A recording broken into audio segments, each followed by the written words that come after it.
between death and the cosmic midnight hour. Today it will be necessary to return to the subject of life between death and rebirth, but now in the light of the ideas developed in the last 4 lectures. The subject is so vast that much can only be touched on briefly, and some of the things which may not be immediately evident from the images presented will need to be developed later. Anything our anthroposophical friends find incomplete today will be clarified as more knowledge is gained through the science of the Spirit. Human beings have laid aside the physical body when they go through the gate of death. The body is given over to the elements of the earth. We might also say that it has risen above the forces and the laws which come from the essential human being between birth and death, laws which are different from the purely chemical and physical laws to which it becomes subject after death. From the standpoint of the physical world, we hold the view, quite naturally, that the part of the essential human being which belongs to the physical plane has remained behind on, or has been given over to, this plane. However, the standpoint which matters for human beings, and for understanding the world of the Spirit, is that of the individual who has had to go through the gate of death. For him, leaving the physical body is an inner process, one which happens in the soul. For those who are left behind, anything which happens to the physical body after death is an external process. The inmost being, the human soul element of the person who has died, no longer comes to expression in the mortal remains.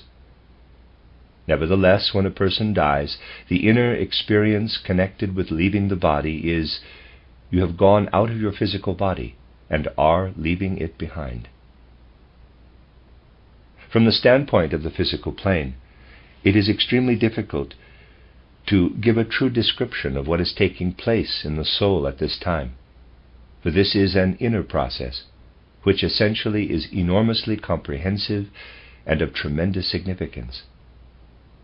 It does not take long, but it has universal significance for the whole of human life.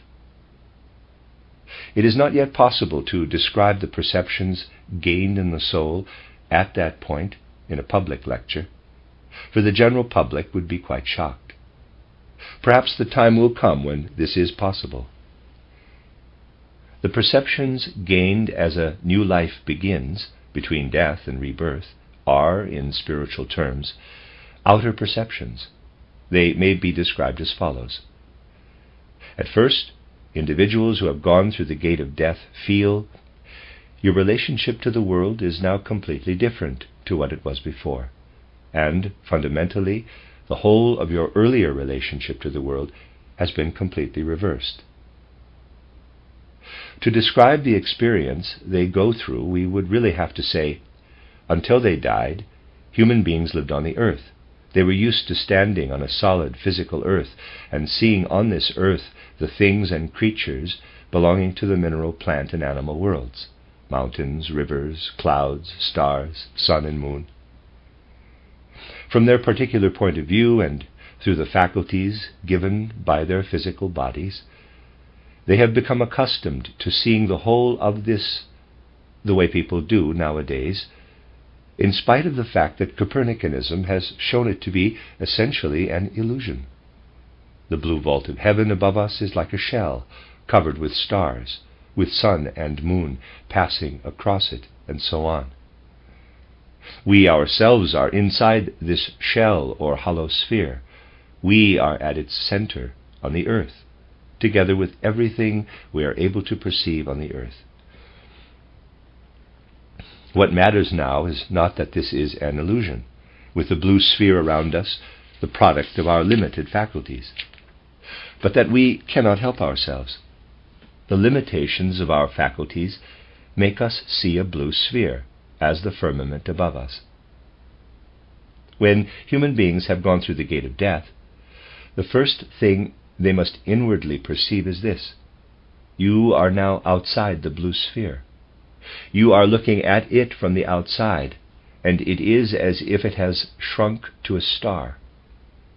Initially, there is no awareness of the world of stars into which human beings are actually expanding, but only of the sphere of consciousness which they had when they were in a physical body, and everything the human faculties developed in that body allowed them to perceive.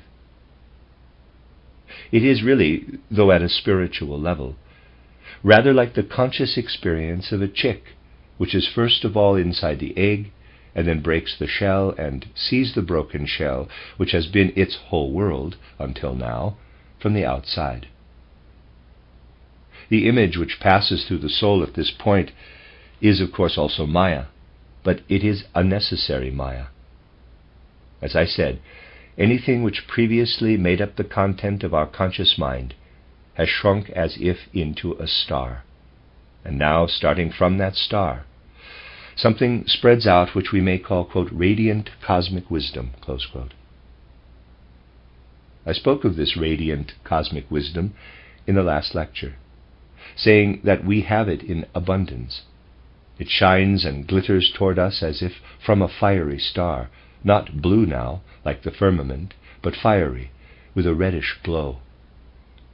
The fullness of wisdom radiates from it into space, and first of all, being highly mobile in itself, shows us the panorama of the memories of our last life.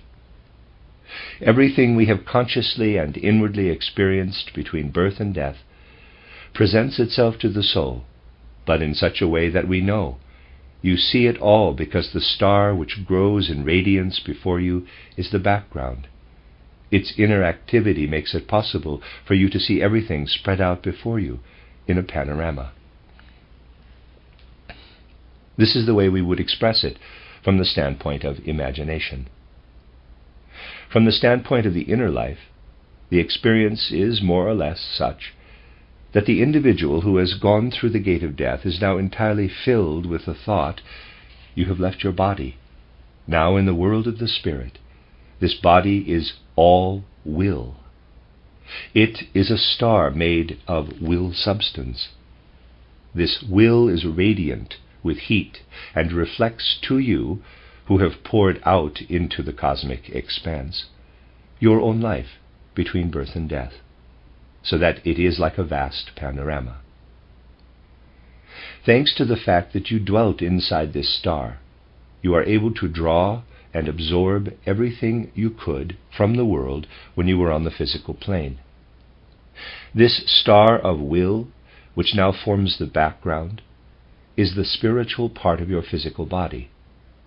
It is the spirit which enters into every part of your physical body and fills it with its powers. The wisdom which radiates toward you is the activity, the mobility of your ether body.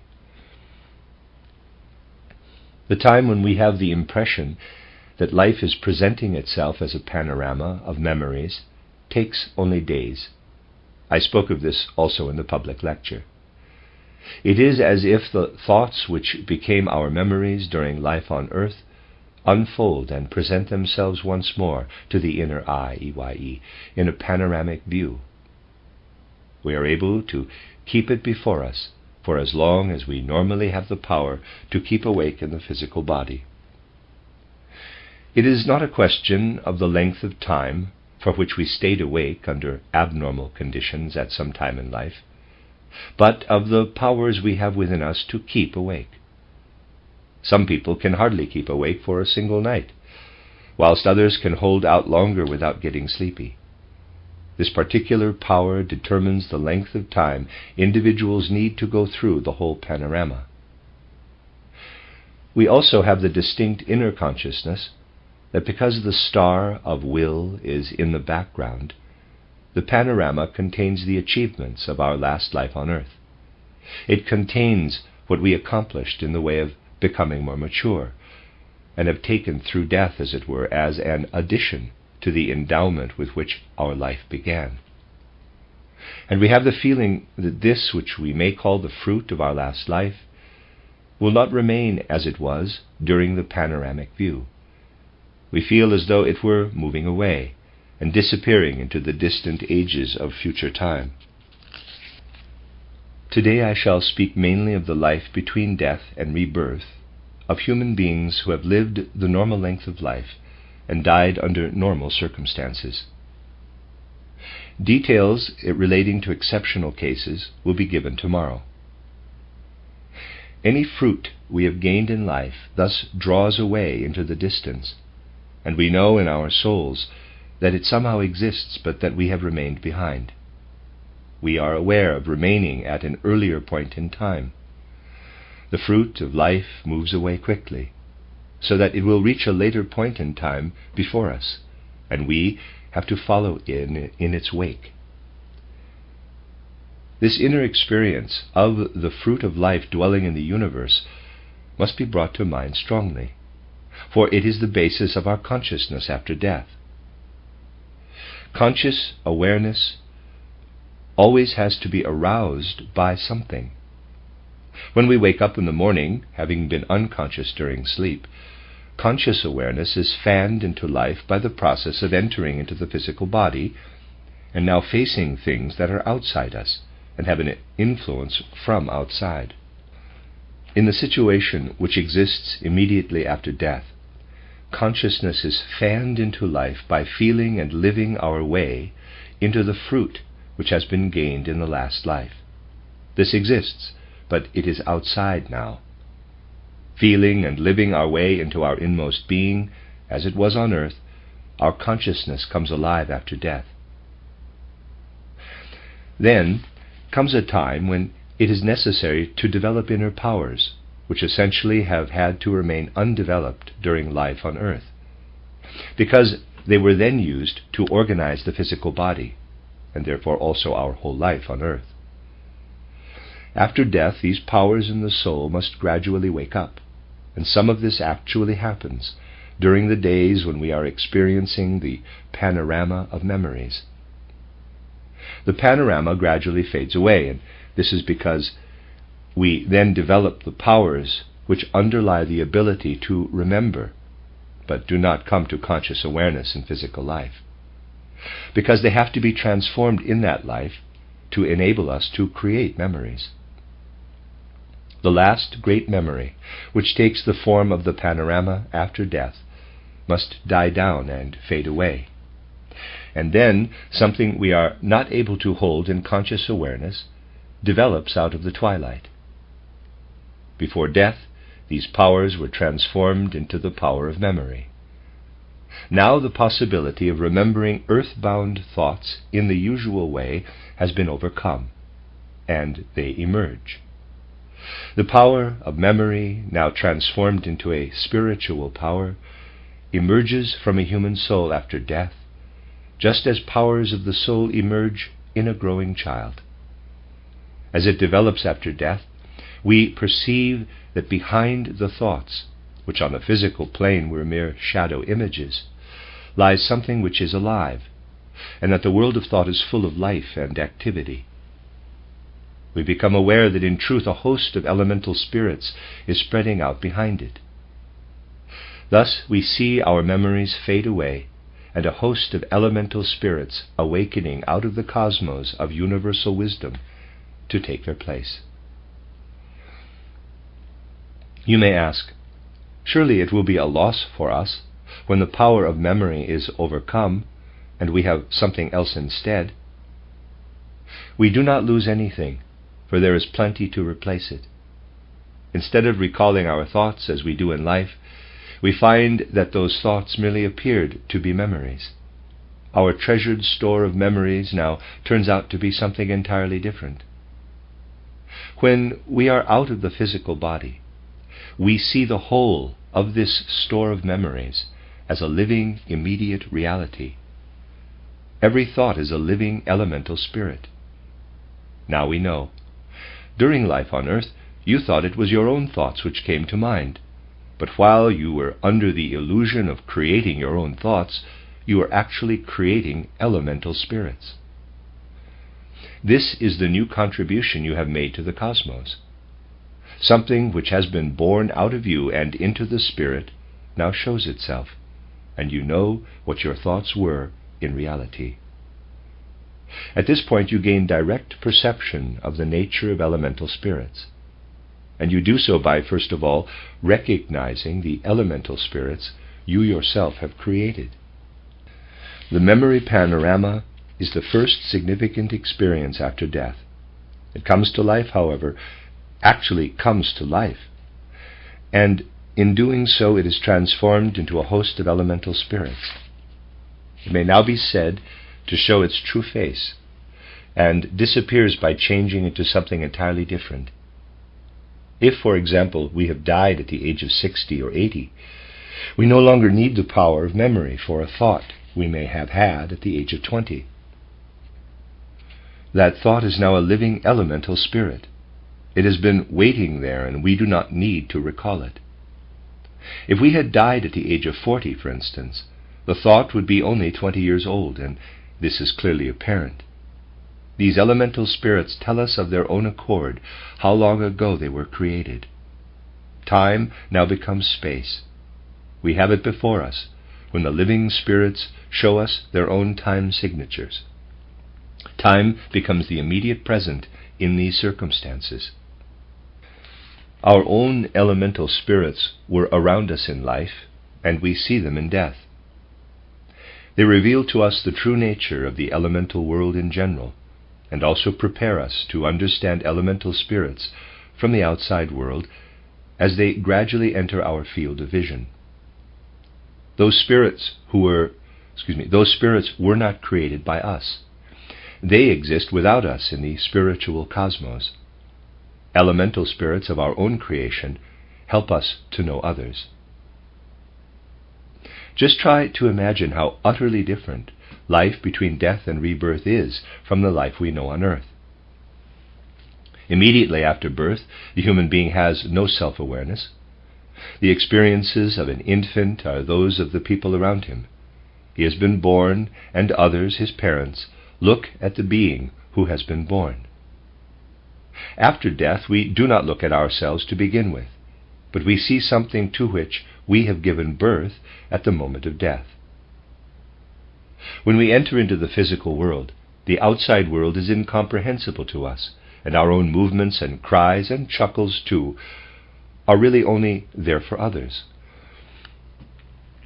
After death, which means being born into the world of the spirit, we are first of all in an environment to which we ourselves have given birth. We build this up around us because we have given birth to it. There we have given birth to our world. When we are born into physical life, the world gives birth to us. This then is what happens to our thoughts and what becomes of them when they are our store of memories. It is different with feeling and will. In the lecture I gave on 9 April, I said that anything belonging to the sphere of feeling and will has not yet come to birth in its full reality. This becomes particularly evident after death, because the will and feeling which were in the physical body are still in existence. After a time, therefore, when the star of will and the fruits of the last life on earth have moved away, the human soul lives in an elemental environment which takes its fundamental note from the transformed memories. Living in this world, which in the sense of which we have spoken is he himself, the human being knows your feeling and will are still alive in you. They now have a kind of memory, a kind of link with the last life on earth. This continues for decades. On earth, between birth and death, we have pleasure and pain, and live in our passions, and develop will impulses, because we have a soul which feels and has a will. Yet the full potential of feeling and will can never develop in the body. We may live to a ripe old age, but the truth is that when we die, we could still have had more pleasure, more pain, and could have developed more will impulses. The potential of feeling and will which remains in the soul must first be overcome. Until this is done, we are tied to our last life by powerful desires. We look back on our last life on earth. I have often said that in commonplace terms it is as if we have to be weaned from our connection with physical life. Anyone who is even a little bit a scientist of the spirit will soon perceive the true nature of the power which has to be overcome at this stage, which usually continues for decades. For it is relatively accessible to that science. Every night when we go to sleep, after the experiences of the day, our soul and spirit are outside the body for the period between going to sleep and waking up. We return because our soul and spirit have the instinct to return. We literally hanker after the body. And if you are able to have conscious experience of the waking up process, you know you want to wake up, and indeed must want to wake up. The spirit and the soul thus are subject to the force of attraction, which draws them to the body. After death, this must gradually fade away and be overcome. It takes decades to do so. And it is the reason why our after-death experiences have to come indirectly during this time, through our previous life on earth. Having given the preceding lectures, I am now in a position to describe some details, some things in more detail, rather than give the general overview, which is all that is usually possible. A more detailed description is only possible when the necessary concepts have been developed. Suppose we ourselves have gone through the gate of death and left someone behind on earth. We are now living in the period where we are able to see into the elemental spirits and develop a feeling for our own reality, knowing that the fruits of our life on earth have drawn away into the distance. The connection with that life on earth continues, however. Let us suppose we have left behind someone very dear to us. Our own elemental creations help us to become accustomed to perceiving the elemental spirits which others have created by having thoughts. Thanks to our own elemental spirits, we gradually learn to see what those we have left behind are thinking. We see the thoughts which live in them, for these present themselves to the inner eye, EYE, in mighty imaginations. We are therefore able to connect much more with the inner life of the person concerned than was possible in the physical world. We were not able to perceive the thoughts of others when we were in physical bodies. Now we are able to do so. But we need to recall the feelings we had in our last life on earth and relate to them. We have to be able to feel what we felt when we were in a body. This feeling must linger on, and this will give life to a relationship which otherwise would merely be like relating to a picture representing the thoughts of the other person. A living connection is thus made through our feelings, and fundamentally speaking, it is the same with everything else. You see, it is a process of working ourselves out of a condition in which we still have to draw on our last life on earth for the powers we need to enter into living relationship with our spiritual environment. The connection with that life on earth must still be there. We love those we have left behind, and the thoughts which live in them appear to us as elemental spirits. We love them because we ourselves are still depending on the love we had for them during life on earth. There is something which goes against the grain in using expressions such as the following, but some of you will understand what I mean by saying life on earth, not the life of thought, but the inner feelings imbued with will impulses with which we are still connected, becomes like an electric relay system through which our own inner being can perceive and relate to the life of the spirit which surges around us. We really feel ourselves living further on into time, rather like a time comet. Our previous earth life has become like a kernel which develops something like a comet's tail extending into the near future, and we live in that tail. We are still connected with our life on earth, insofar as it is filled with feeling and will. Out of this experience, something must be born in the inner life which is not immediate feeling and will. The powers of feeling and of will, which we develop in the physical world, owe their form to the fact that we are in a physical body. When the soul is no longer in a physical body, it must develop other faculties which lie dormant during physical life. With the effect of feeling and will lingering on for years, the soul must bring the powers of desire with feeling, or feeling with desire, to maturity, which it can use in this connection in the world of the spirit. We know that our feeling and our will are alive in the soul, but essentially they do not help us after death. They must gradually fade and die away. They do so after a period of some years. But something must develop in the process which can be of service after death. Our thoughts then live outside us as elemental spirits. The feeling and will which formerly lived in us would be of no use to us in this world, which we ourselves are, and which is outside us. We must, and indeed do, gradually develop a will which pours and streams out of us and seethes and surges toward the place where our living thoughts are. It enters into them, because feeling, which is entirely inside us during physical life, is born on the waves of the will. Out there seethes and surges the ocean of our will, and on it floats feeling. When the will encounters an elemental thought spirit, the collision which occurs sets feeling aglow, and we become aware of this rebound of our will as an absolute reality in the world of the spirit. What I mean is this. Let us suppose there is an elemental spirit in the spiritual environment.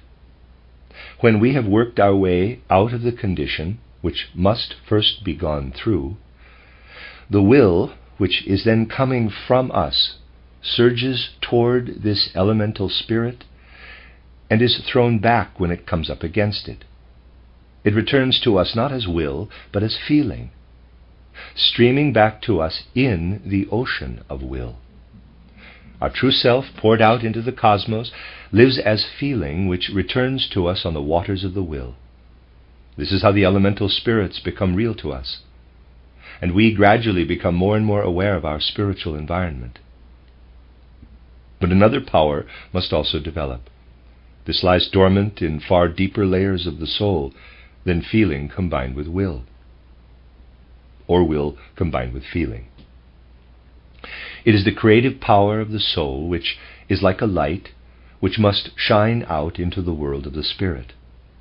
With this we shall not merely see the objective thought spirits which are alive and active as they return on the waves of the will ocean, but also have the world of the spirit illumined with the light of the spirit.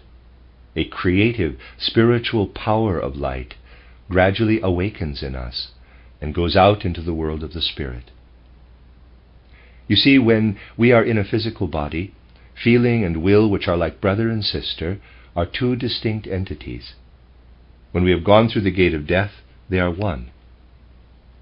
The creative power we radiate into space in the world of the spirit, if I may call it space, for it is not really space. I have to use the term as an analogy to help you to understand how things are in that world.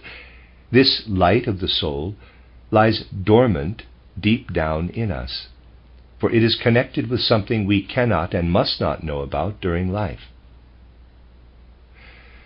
It is then redeemed to become the light which illumines the world of the spirit. In physical life, this principle must be transformed and used in such a way that our body is truly alive and the bearer of consciousness. Deep down, below the level of consciousness, this power of light is active in the physical body, organizing both life and consciousness. We must not allow it to enter into earthly consciousness. for this would rob the body of the power which organizes it. Now, when we do not have a body which needs to be taken care of, it becomes light of the Spirit, radiating, illuminating everything and filling it with glittering light. These words signify absolute realities. Thus we gradually come to be at home in the world of the Spirit and experience it as a real world, just as the physical world is real to us here and now. Our work gradually takes us to the point where we truly have as our companions the souls of those who have died, insofar as they are living in the world of the Spirit. We live among them, just as here in the physical body we live among other bodies. When we penetrate more and more to the true inner essence of spiritual science, it sounds foolish to us when someone asserts that we shall not meet again all the people whom we knew in life. It sounds as foolish as if someone were to say that we do not find any people when we come to earth at birth. People are here, all around us. For someone who has knowledge of life in the Spirit, it is as if someone were to say, the child grows into the world, but it does not see people. This is obviously nonsense. It is equally nonsensical for people to say, when we enter into the world of the Spirit, we do not find again all the souls with whom were connected, nor do we find the entities of the higher hierarchies. We gradually come to know them just as we come to know minerals, plants, and animals here on earth. The difference is that here we know that when we see or hear things, the possibility of doing so, of using our senses, comes from the outside world. In the world of the Spirit, we know that the possibility lies in us. The element we may call the radiant light of the soul streams out from us and shines both on and through everything around us. Thus we live on into the time which may be called the first half of life, between death and a new birth, going through the two stages of which I have also spoken in the public lecture. One of these takes years. Letting the light of the soul shine out, we relate to the world of the Spirit by perceiving the spirits and the souls around us. This gradually fades, and we feel you are now less and less able to develop the power of light in the soul, and must allow it to grow dim and progressively darker in a spiritual sense. The result is that you see less of the spiritual entities. As time goes on, this stage alternates with times when you say to yourself, the spiritual entities are all around you, but you are becoming increasingly more solitary. All you have is the content of your inner life, and this grows all the richer the more you grow unable to illumine the entities around you. There are periods of spiritual sociability and periods when we live over again in the soul what we experienced during the sociable period. They alternate, like the swing of the pendulum. During times of spiritual solitude, we know everything you experienced all around you was indeed there. You know about it. Now, however, you have only echoes of it. We might say that during the periods of solitude we have memories, but this does not entirely meet the case. Let me try, therefore, and present it to you from another point of view. The experience we have is not as if we were remembering what we experienced in the world of the Spirit, but as if we had to produce it all over again at every moment. It is a process of continuous activity. But you know that whilst the outside world is out there, you need to be alone with yourself and in continuous activity. What you produce is the world surging around you beyond the shores of your own being. As we live on during the first half of life between death and a new birth and approach the middle of this period, we feel the life of inner solitude grow richer and richer, with the periods when we look out into the spiritual environment getting shorter, as it were, and dimmer, until we reach the midpoint of life between death and rebirth. I've tried to represent this, quote, cosmic midnight hour, close quote, in my last mystery play titled The Soul's Awakening. This is the time when the inner life reaches its greatest intensity, but we no longer have the creative power to illumine our spiritual environment. Infinite worlds arising out of our own being may fill our spirit, but we know of no reality of being other than our own. This is the cosmic midnight hour, which comes at the midpoint of life between death and a new birth. Now comes the time when the longing for a positive creative power arises. We have an infinitude as our inner life, but the longing comes to have an outside world once more. Conditions differ so much between the world of the spirit and the physical world that longing, which is the most passive of all powers in the physical world, where the object of our longing rules our life, is the opposite in the other world. There it becomes a creative power. It changes into a new kind of inner light that will give us an outside world, which, however, is also an inner world, for our eyes are opened to our earlier incarnations on earth. These now spread before us, illumined by the light born of our longing. There is a power in the spiritual cosmos which can illumine those past lives for us out of our longing and let us experience them. One thing is needed for this, however, in our present cycle of time. I have told you that during the whole of the first half of life, between death and rebirth, we alternate between inner life and outer life, solitude and spiritual sociability. To begin with, conditions in the world of the spirit are such that each time we return to the state of solitude, our inner activity is to recall what we have experienced in the outside world. This brings about a state of consciousness which spreads over the whole world of the spirit, as though on wings of infinity. The wings are closed up again in the period of solitude. One thing must remain, however, irrespective of whether we spread out over the great world of the spirit or withdraw from it. Before the mystery of Golgotha, the powers which connected human beings with primordial times enabled them to have firm coherence of ego and not lose it. This means that it was possible to remember clearly at all times that in this life on earth you were an capital I. This memory must continue through the periods of solitude and sociability. Before the mystery of Golgotha, provision was made for this through powers of heredity.